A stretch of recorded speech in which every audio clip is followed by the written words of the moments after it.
હાજી, તમે ડઢાલી નામ કેવી રીતના પડ્યું તેની હિસ્ટ્રી તમે કઈ જાણો? હા, જાણું તે છું. મને કહું. હા જહાંગીર બાદશાહનું લશ્કર દિલ્હીથી બોમ્બે તરફ ચડ્યું. રસ્તામાં અંકલેશ્વર આવ્યું એ ખાવાનું ખૂટી ગયું. હમ. તો હલીમશાહ દાદા જે છે, હલીમશાહ પીર, એમણે જમાડેલું. પછી બાદશાહને જઈને વાત કરી તો બાદશાહે ખુરશીને 3 આમ ઇનામ આપ્યા. ગઢાલ, આંબોલી અને ઉટિયાર. ગઢાલ, આંબોલી ને ઉટિયાર. એટલે આપણા ગામનું નામ પડ્યું ડઢાલી નામ. ઇમામમાં આપ્યો છે. હવે હું જ્યારે 8મા ધોરણમાં હતો એમના વારસદારમાં ઇનામદાર વકીલ હતા.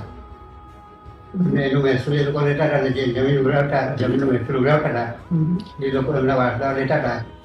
તો આપણા જે ઇબ્રાહિમ ઉઘરાદાર છે ને એના ઉપલા પર એમનો તલાટી આવતો હતો. એ લોકો ઉઘરાદાર કહેવાય. હમ. હા, અને એ